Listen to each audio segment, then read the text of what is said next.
What's up? We back. We are. You know, we filmed our first episode of Kick It and Kibbitz Right. in July. What? And I thought we would drop it shortly after, but what I didn't realize is that even though we didn't drop it until September, we talked a lot about the month of Elul, the month leading up to Rosh Hashanah, and then we ended up dropping this podcast right in the middle of the month of Elul. So there was no plan for that, but it worked out well for us. That's fitting though, right? Because that's how our relationship started. It was like during the month of Elul. I know, which is why we talked about it, but we filmed it in July and we weren't thinking.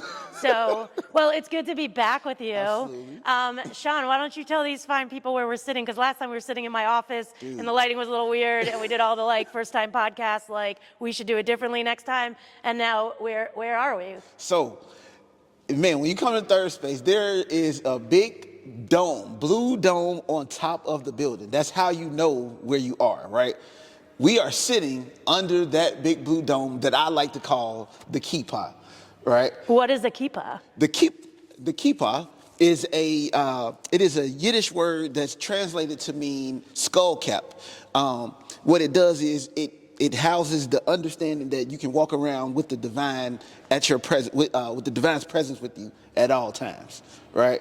So standing in this building, it's like we just got a ginormous kippah on top of us, reminding us that we standing under the Lord's, the divine's presence.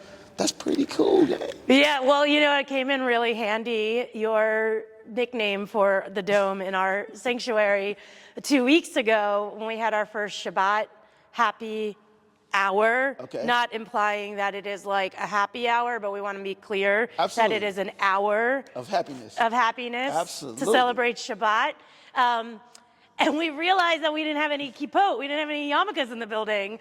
And so I had intended to bring some from my house because I'm a rabbi. I have a bag of kippahs. I collect them, but then I left them at home that day. And then I couldn't get anyone to bring them. And then I asked a few people if they could bring, all the leftover bar and bat mitzvah kippot that they have and they've collected over the years.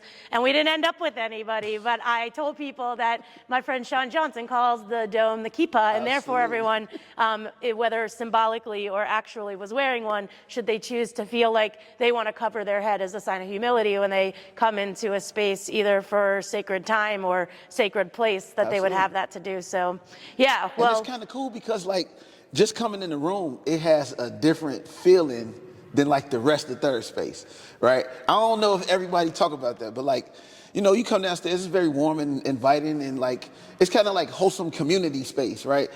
For me at least, when I come in here, I feel like I have one-on-one time with the divine.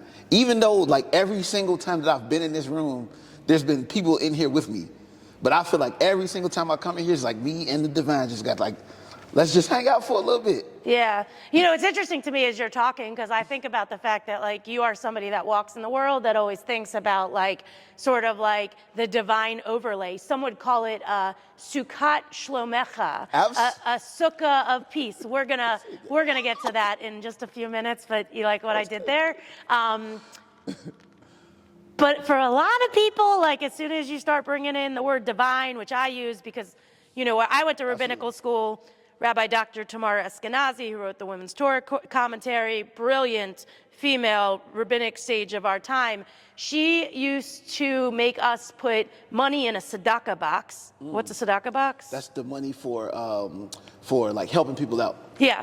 So we used to put money in a tzedakah box whenever we would translate the Hebrew words for God as Lord, King, or use he pronouns, because she was aware that God is a word that some people are allergic to. They're like, who's this guy coming in talking about the divine? We're talking about the Lord. Absolutely. If you're in the synagogue sometimes and you're looking at translations, you're like, I don't know what this is saying, which is sort of funny because the translation is supposed to help you better connect with the language you may not understand. So let's just stop for a second and tell me what you mean by that. And also you just told people they walk in this sanctuary and they feel the divine, which makes me worry that everybody that's I don't know how I feel about God, I don't need to go to this place, but tonight we're gonna have a concert here. Absolutely. So when I say that, right, I mean there's an overwhelming feeling of goodness in this room, right? I don't know if people like, well, I'm a big believer in energy, right? And I believe that energy can transfer, right? It can be created, but can't be destroyed. So I feel like in this space, at some level, there was people who was just coming in here to hang out, and they was just leaving really good energy here. So when you walk in, anybody off the street, you could walk in here and you could feel how good the energy is. It feel like you're supposed to be here, right? It's not a connection to any type of spirituality or nothing, but it like legitimately feels like people should feel welcome to just be in the space. So if there was aversive at first to people, I definitely apologize, but I really would like to convey, though, is just that sentiment of like good. Yeah, I've been using the language often of transcendent. Ooh. Like you walk in this building, there's 1,100 seats in this building. There's a 150-foot dome. Yes. And it's gigantic. Yes. But like even when I sit in this space by myself, it doesn't feel like I get swallowed up by it. And I don't know if we'll have any pictures that highlight this as like the promo for our next podcast. Check us out, Kick It and Kibbitz. There's a lot, the stained glass is incredible, yes. And the shades and the hues of purple and pink, and I like to call it Barbie's Dream Sanctuary. Just because like it is almost like surprising, and it doesn't dissipate over time how big and open this space is, yes. And how particularly this space has been used in the past, like alongside this sense of like I can sit here and feel like I'm enveloped in peace and quietness, and also like hopefully like ruckus music in a little bit, and conversations and whatnot. So I'm glad we're sitting in this space. But you know, we talked about like the kippah and the sanctuary, and I mentioned this idea of Sukkot Shlomecha, and by the time this episode drops, we're going to be definitely past Rosh Hashanah. Absolutely. Happy Jewish New Year. Happy New Year, guys. Hope you enjoyed some apples and honey. Absolutely. A little round challah, gluten-free if you require. And it might have already been Yom Kippur. Like the gates might be closed, they might not. I'm not sure yet. Absolutely. I guess it really depends on when we decide to drop it. But I'm hoping that it will definitely not quite yet be Sukkot. Okay. What do you know about Sukkot? Man, this is what I do know. I know that I'm getting my first sukkah this year. All right. Like I understand, right? Sukkot is this idea of like building a structure that's movable, right? So like it can house like this good feeling, right? You could decorate it with all of your good intentions and whatnot, and it's just like really about like refreshing the peace in the community, right? So I told somebody that I have never had a sukkah. Right? So I've never in my life put up a sukkah, but I think this year I want to. Well, hold up for one sec, Okay. because I want to talk about building sukkahs. Okay. I want to talk about decorating sukkahs, but I want to add on to what you said. You did talk about like building a dwelling place for everyone, and that's absolutely true. Sukkot is one of the 3 pilgrimage holidays on the Jewish calendar, the other 2 being Pesach, Passover, and Shavuot. Absolutely. Few things that I love about Sukkot. Sukkot is called Zman Simchatenu, our season of joy. It is part of the religious requirements to bring together everyone in the community for purposes of celebration. Absolutely. But Okay. the thing that I really love about the pilgrimage festivals is that I believe that there was an agricultural need for these before there was a theological overlay. We talked about this before. So, Yes. Passover is about the time that you harvest barley, Absolutely. which is your first grain of the year, Absolutely. which most human beings hope will be left for the animals, but it comes sooner than the wheat, which is ready about 50 days later, which coincidentally is when we celebrate the holiday of Shavuot. And then Sukkot, which happens in what I like to call the Tishrei Marathon, Tishrei being the first month of the Jewish year, but the 7th month in the Torah, that's for another time and probably not being taken up on this podcast. Absolutely. It marks the end of the harvest season. So when the temple stood in Jerusalem, there was a pilgrimage made where people would bring offerings, and it was a week-long festival. I wrote a chapter in a book about Fish, the band, and Jewish identity. Great book.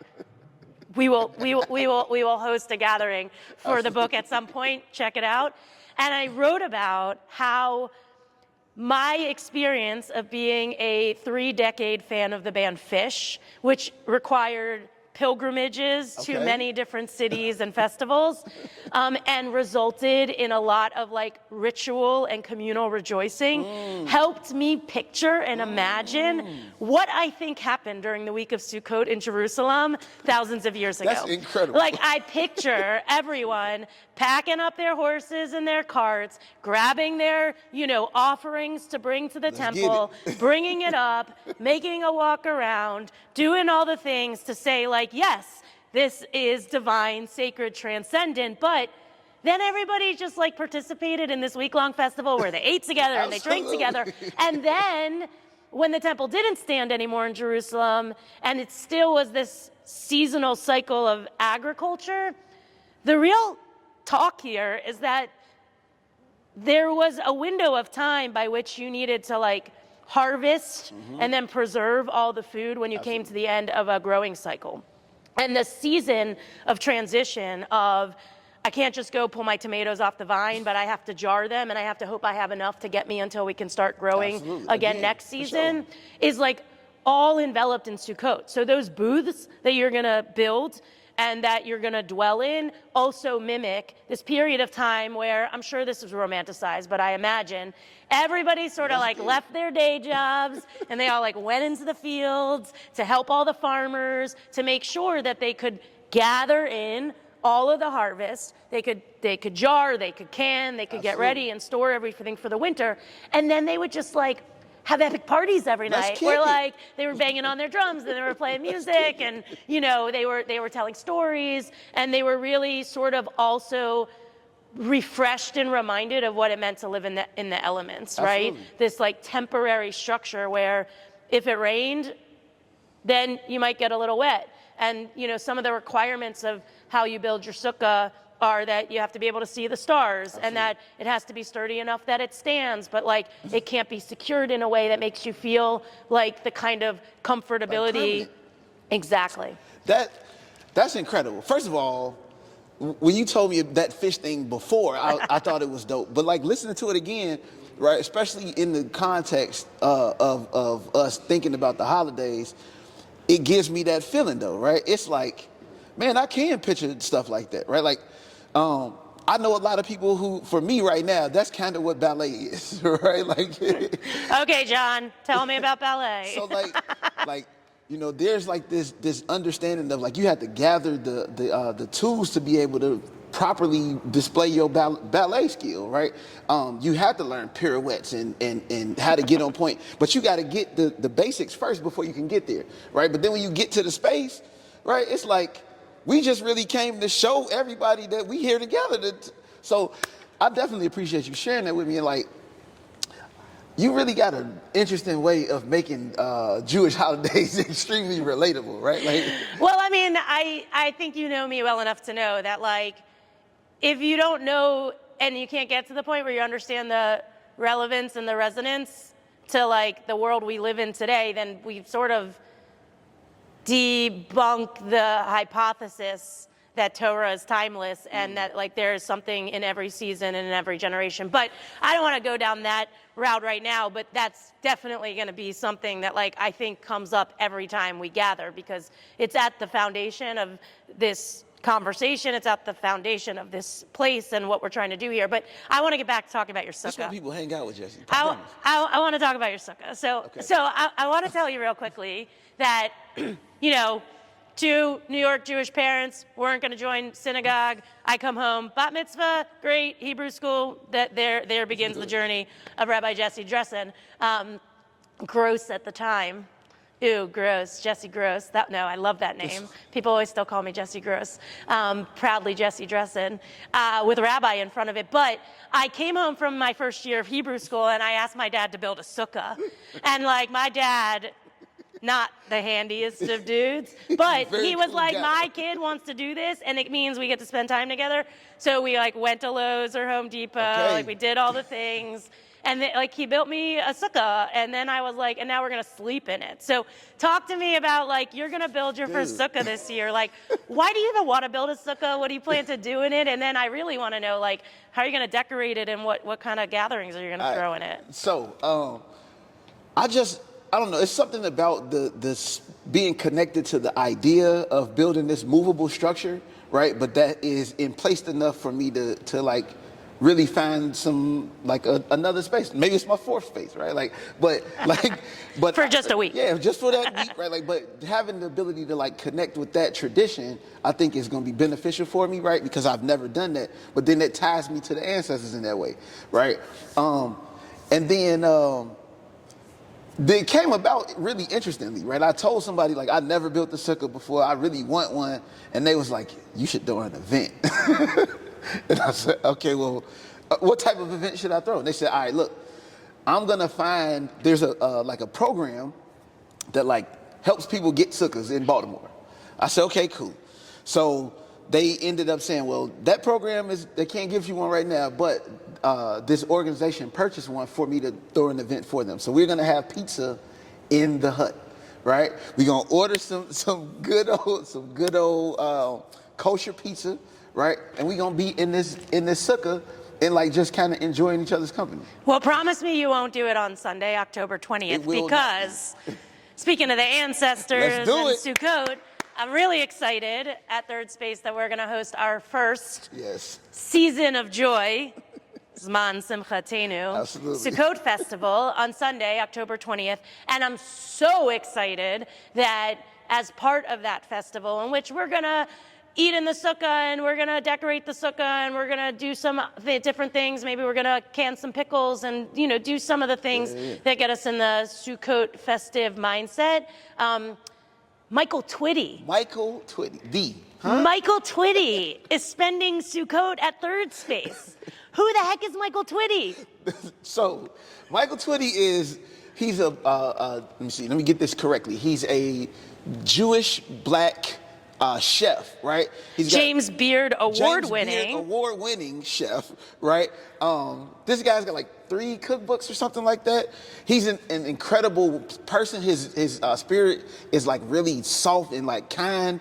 The way that he speaks about food make you just like, not only do it make you want to eat, but it also like make you just want to connect with food for real, right? Like he tells these like incredible stories about how food is connected to ancestral ideas and longings. And it just for me, it really does resonate. Because number 1, I like to eat.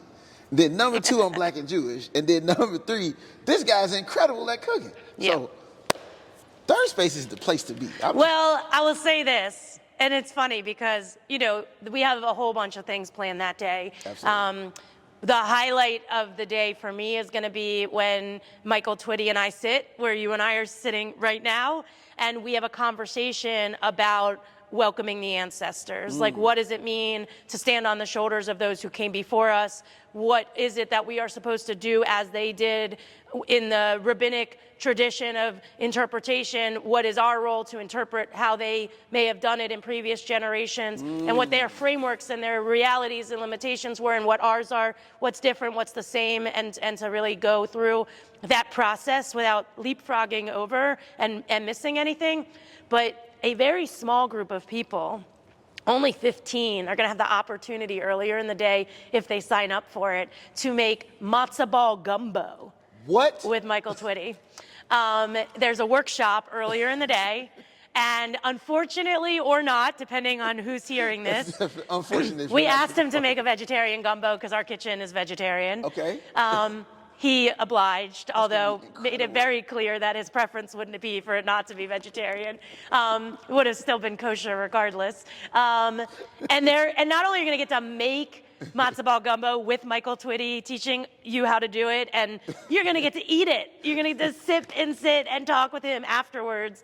And then it's just going to lead into the whole festival. There's also going at the end of the day to be a special reception for Jews of color and their family, because, you know, I think it's really important, and we've been talking about this at Third Space, like, you know, finding ways for people to be with people who are like them, equally balanced with making sure that like we're not siloing people, right? Like you don't want to take like all the black people in the room and be like, well, you're all hanging out in the chapel. One, that's never really worked well for us in the past, and we should not do it again. But two, it's also really important. Like we've talked about this a lot. Like Jewish people of color in Baltimore, which you hate that word, so like you're not one of them, but you can tell people if you want why that is.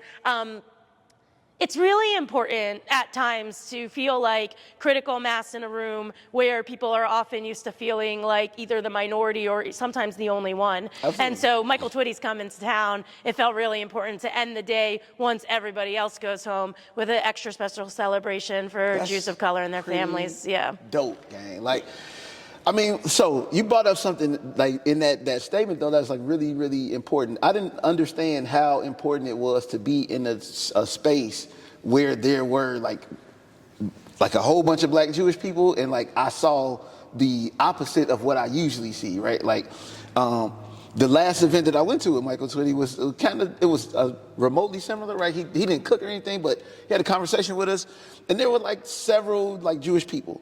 And then there became like the space where it was like mostly Jews of color, and then the feeling felt different a little bit. So I definitely appreciate you for bringing that up and for like making space, right?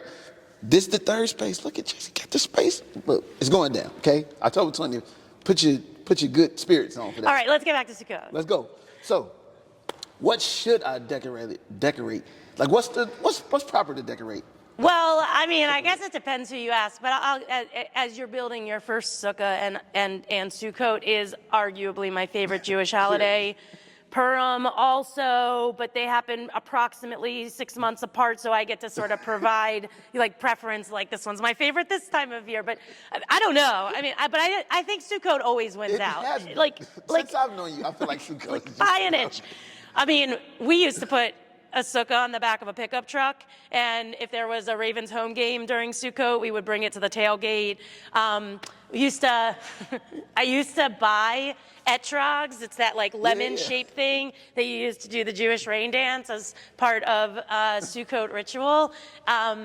I would go to buy them, and then I would sort of sling them around Hamden, dropping them off at the Charmery, and the Alimas would make etrog ice cream, and then I would drop some off at Union Craft Brewing, and they would make etrog-flavored duckpin, and then I would have happy hours and ice cream parties at those places, and like, whoa, there's etrog-flavored stuff to enjoy while this sukkah's on the back of a pickup truck. For me, a sukkah without a disco ball, not a sukkah, but that's just personal preference. It's nowhere written in the rules of how to build a sukkah that you need to have a disco ball. I will tell you that there is a conversation in the rabbinic legal literature about if you build a sukkah on the back of a camel. So like, oh my goodness. It's for real. They've been doing this since camel days. I mean, they've been doing this since the temple stood in Jerusalem, which again was thousands of years ago.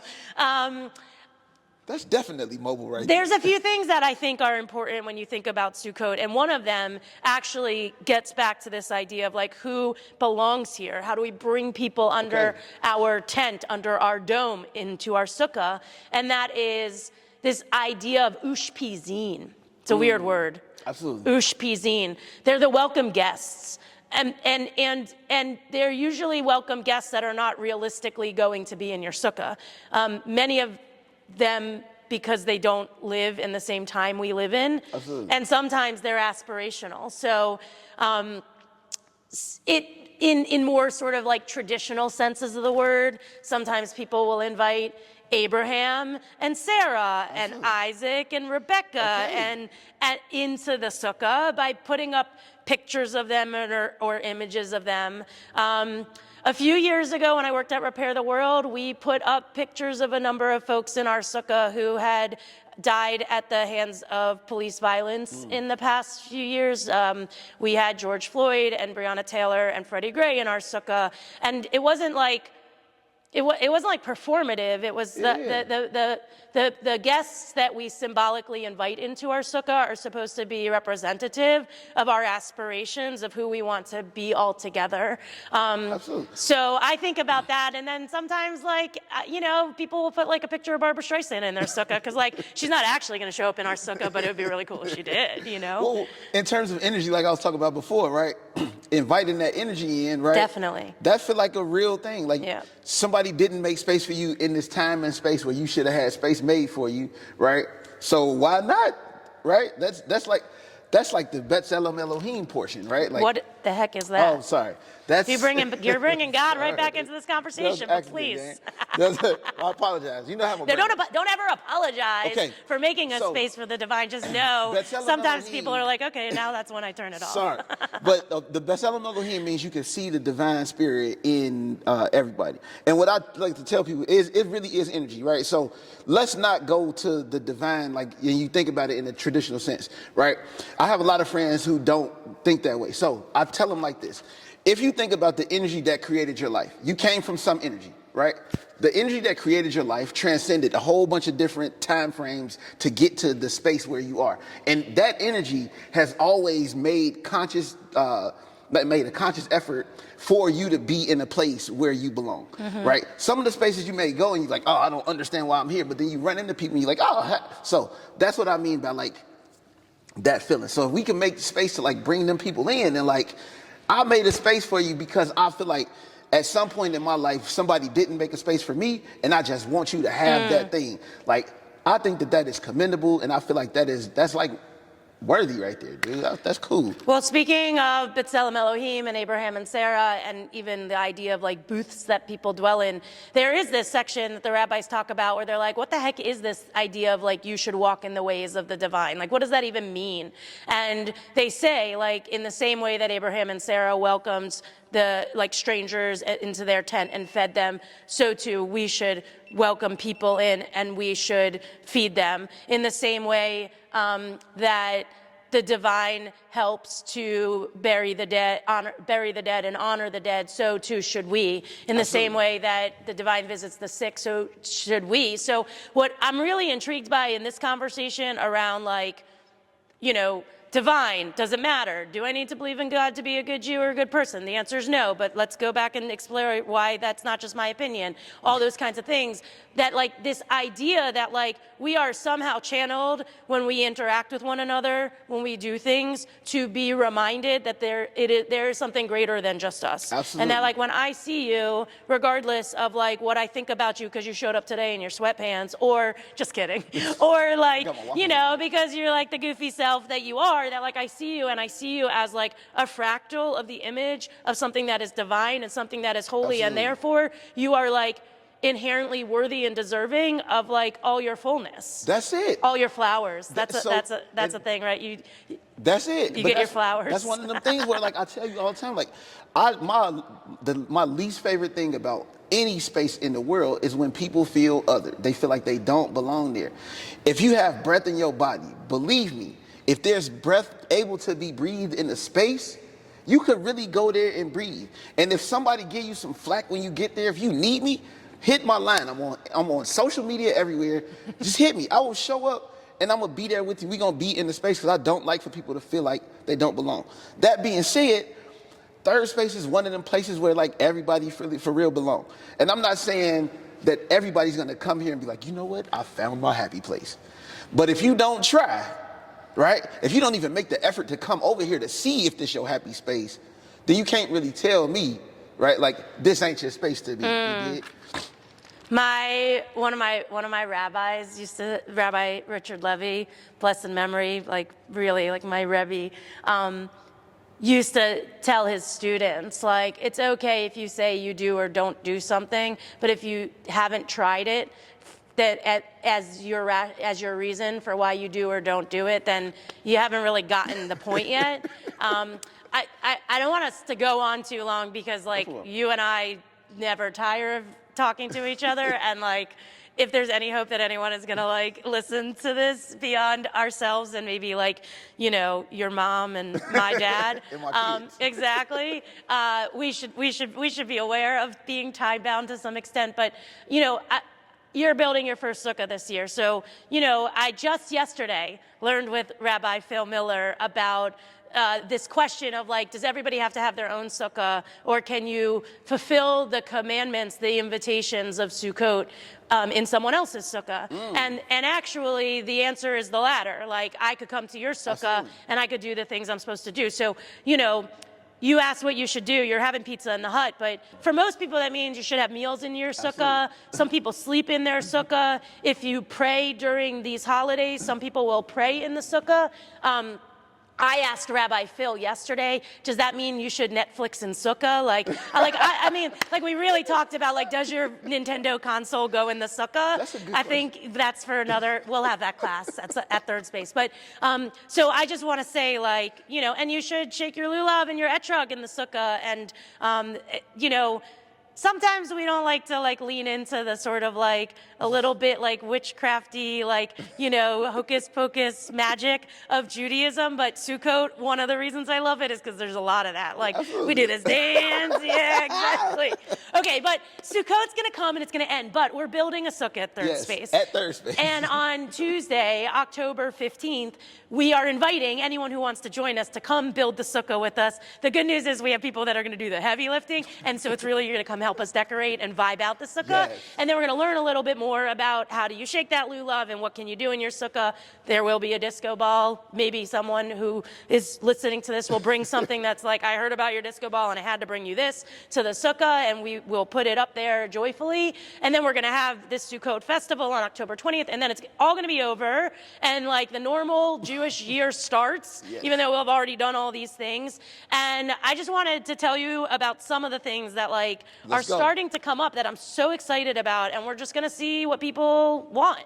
Yes. So we have this Unity Supper. We're doing the first one next week. By the time this drops, it'll be done. Yeah. But we've got 3 more that we're planned for, and the next one that is going to happen, that will be the one coming up when this drops, is in the sukkah. Absolutely. In the sukkah. Get ready. Yup. We are going to have our next happy hour Shabbat Yes. with Reb Elon and my friend Ami and me doing the music. But afterwards, I am so excited on November 1st that Liz Glazer, Of course. who is a comedian, Yes. former lawyer, is coming to put her comedy into the spirit of our Shabbat gathering. Come on, and man. so you can come or not for the Shabbat part, but either way, definitely Come come for some join comedy, us man. for some comedy. Liz is hilarious. Absolutely. And Liz's wife is a rabbi who I happen to know long before either one of us are rabbis, and I'm just so excited. It's going to be such a hilarious night, and it's going to be right before the election, so we all like need to laugh and like need to Absolutely. armor ourselves with the reminder that joy and laughter have a place Absolutely. in the work. In the work. And then we're going to start like launching some of these classes. Like, I'm excited that I'm going to start teaching a class once a month of great stories of the Talmud.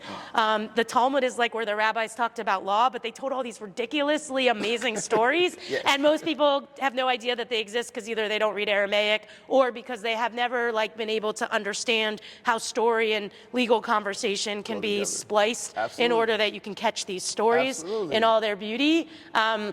Dr. Neil Rubin is going to be teaching this 4-part class on Israel and Palestine, and it's for people for whom in this last year or even beyond have been like, I really want to be more involved in the conversation, but I don't feel like I know enough. Absolutely. And I feel like when I ask, I get sort of like the emotional timeliness of now telling me what I should think, not sharing with me things so that I can think about how I think about it. comprehensive. And Dr. Rubin's amazing, so that's going to be really great. Reb Elon Glazer is going to be teaching this, I think it's 6-week series on Jewish spirituality, Oh. and I'm sure there's going to be drumming, and I'm sure there's going to be all my kinds of good God. stuff.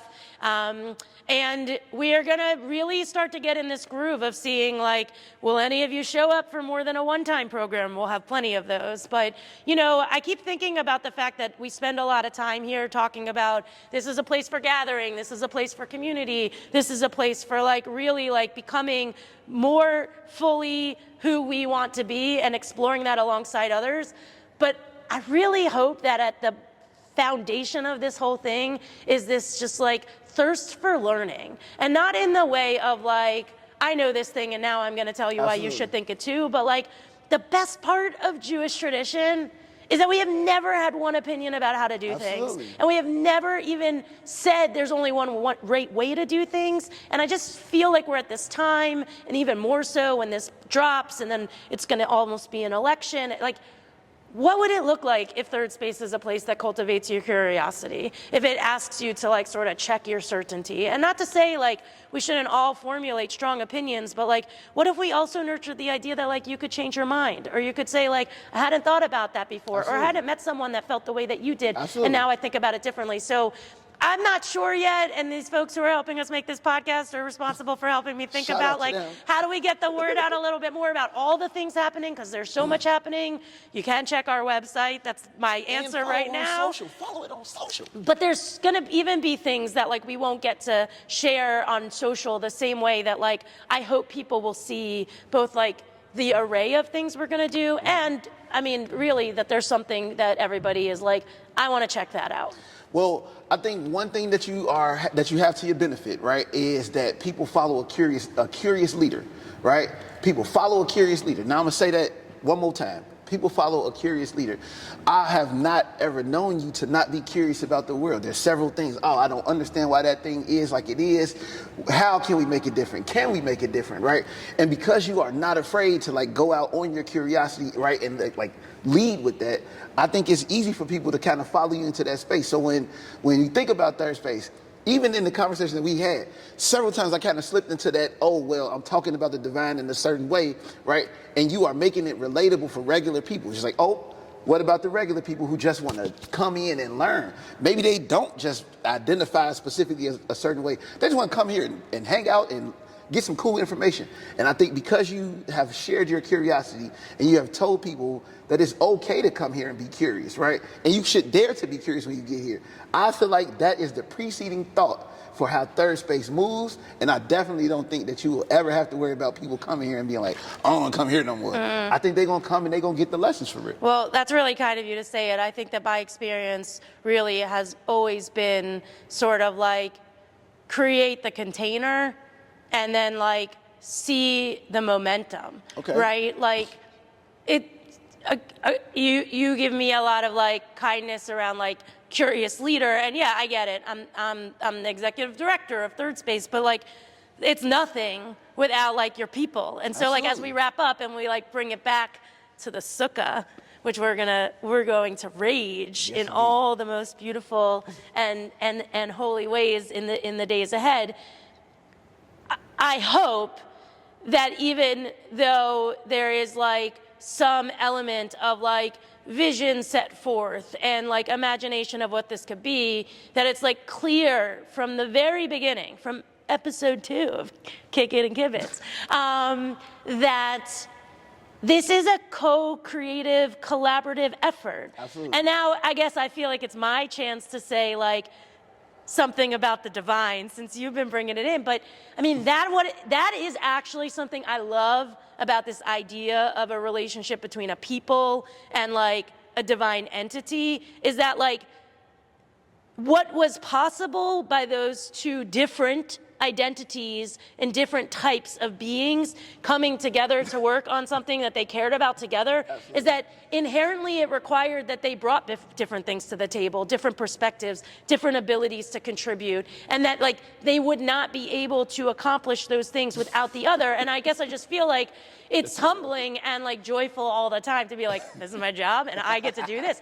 But like only because of everyone that shows up and says, I've been waiting for something like this. Or, you know, the folks who come to Shabbat and aren't Jewish and are like, I knew I could show up here because Rabbi Jessy, you told me come whenever I want. And like, but then they come back, and like, I guess what I'm saying is like, I really hope that like the pride of this place is that like everybody who comes here helps to contribute and build it, and then it won't just be a sukkah, but it'll be a mishkan, which like maybe we'll talk about that the next time. That's on the next episode, man. All right, well, I think this is our time to wrap up. What I want to say to those of you who made it to whatever number of minutes this has ended up being is we cannot wait to see you at Third Space. Absolutely. We want to wish you a Shana Tova, Happy New Year. Yes. May 5,785 since the year of creation be, I think we're supposed to be pointing there because there's like multiple, right, exactly. May it be a good year, maybe a fruitful year, maybe a year of learning, maybe a year where we see you here and you see yourself when you come here in what is possible here. And if you haven't been here yet, Sukkot really is the best holiday until it's the next holiday, and I say that. So we really hope to see you. Help us build our sukkah. Come hang out with Michael Twitty. If there's any spots left for matzo ball gumbo, get in on it. It's going to be dope. And yeah, much more to come, and see you next time. Next time, come and hang out, man. Come and kick it and kibbitz. Yeah, we're going to have to think about a guest sometime soon. Dude, you're so dope.